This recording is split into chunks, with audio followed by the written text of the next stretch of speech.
E.N.D here. Today I want to discuss with you a particular hot and controversial topic. I want to discuss with you the reserved list. I don't know why, I don't know the reasons, but the reserved list is something that is avoided by the big YouTubers covering Magic the Gathering. But the reserved list, it's an actual thing. It exists. It is something that Wizard of the Coast will never break, and it's something that you need to be aware.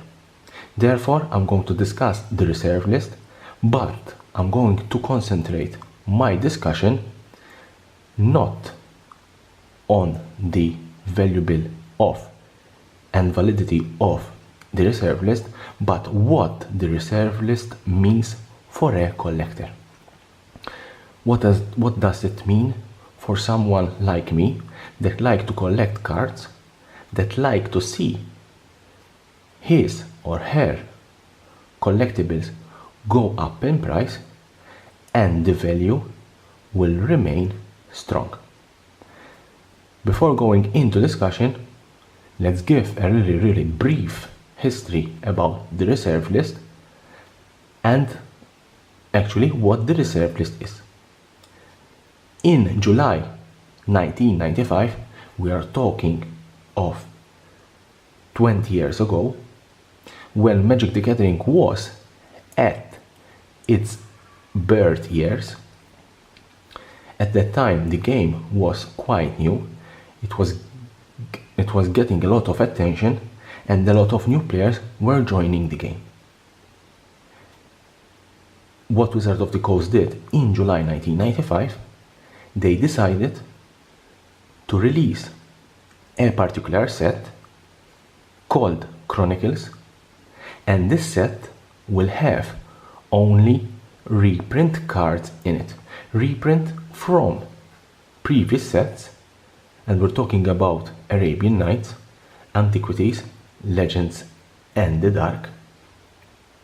We're talking cards from sets that their print run was very low, so Wizard of the Coast decided to issue this particular set so that new players will have the opportunity to play and grab one of these cards, considering that at that time those particular cards, they already had a very good, interesting value. We are not talking about the thousands of dollars that today hold, we're talking about $20 to $30, but they already begin to climb in price. So Wizards of the Coast issued this set and everyone went bonkers. Complaints, negative feedback, everyone said that their cards, their collectibles will go down in price. Some people compared even at that time Magic the Gathering cards with toilet paper, with zero value, and everyone was threatening Wizard of the Coast to leave the game. What Wizard of the Coast did, they said, halt, we're going to issue a reprint policy, and therefore the reserved list was born. On March 4th, 1996, Wizard of the Coast published their reprint policy, which featured the reserve list, and they grabbed cards from each set and they said these cards will never be reprinted again going forward in any future set. At that time, and we're talking in 1996, they left a small clause saying that they can reprint a particular card that in the reserve list only as a premium card. In 2010, they did the last revision of the reserve list, and from 2010 no card will from the reserve list, obviously, no card from reserve list will ever be reprinted again in no other set, in no other premium form. Now that I gave you a little bit of history about the reserve list, what does the reserve list mean for a collector? Let's take a small example. We have here a sealed box of Weatherlight. Weatherlight is one of those sets that in it feature reserve list cards in the set. What does the reserve list mean for a collector? The reserve list is the only guarantee that Wizard of the Coast is giving us collectors, is, as I said, the only guarantee that no card from the reserve list will ever be reprinted again. If you have seen my videos about value and demand and value and supply, you know that the value of a card is influenced by two factors. One is demand and the other is supply. If the demand for a particular card is high, the value of that card will go up in price, unless the supply is high. Therefore, you can imagine that a standard card will never touch a ceiling of $100. Why? Because supply of a standard card in a standard set is high. You will find a lot of sellers on eBay, TCG Player, TCG card shops. Everyone will sell cards, and therefore the price will, even a very strong card, will be usually between $30 to $40 if it's a good card, mythic, $10 to $15 if it's a good card, rare. As I said, the reason because the supply is high, even though the demand is high. But the reserve list cards are cards from sets, as I said, like this, Weatherlight, where print run is very limited.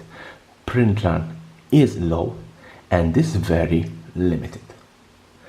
Considering that you have a print run so low and so limited, and you have a high demand for those cards, obviously the price of the reserve list cards will, going forward, increase in price. I will not foresee any card that is in the reserve list that will decrease in price.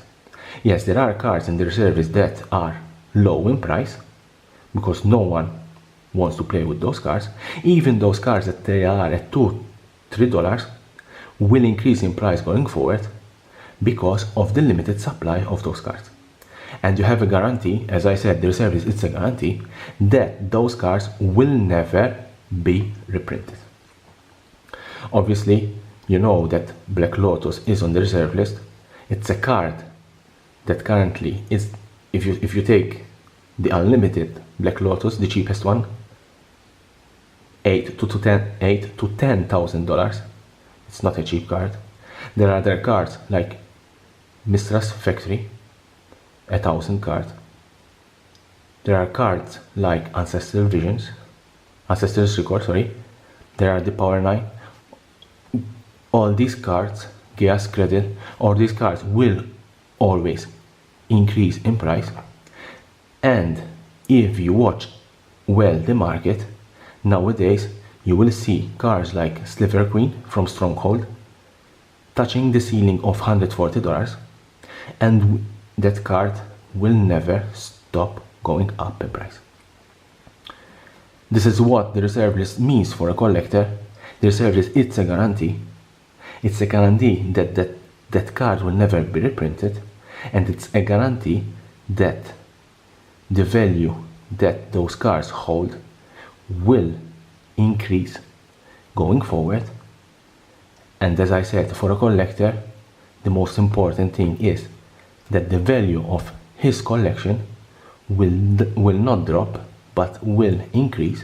This is what collectors want, this is what collectors like, and this is what the hobby of collections is about. Leave me a comment below. What do you think the reserve list means for you? If you're an investor, if you're a collector, if you're a player, I'm sure if you're a player, you want the reserve list to be abolished. If you're a collector and investor, you don't want the reserve list to be abolished.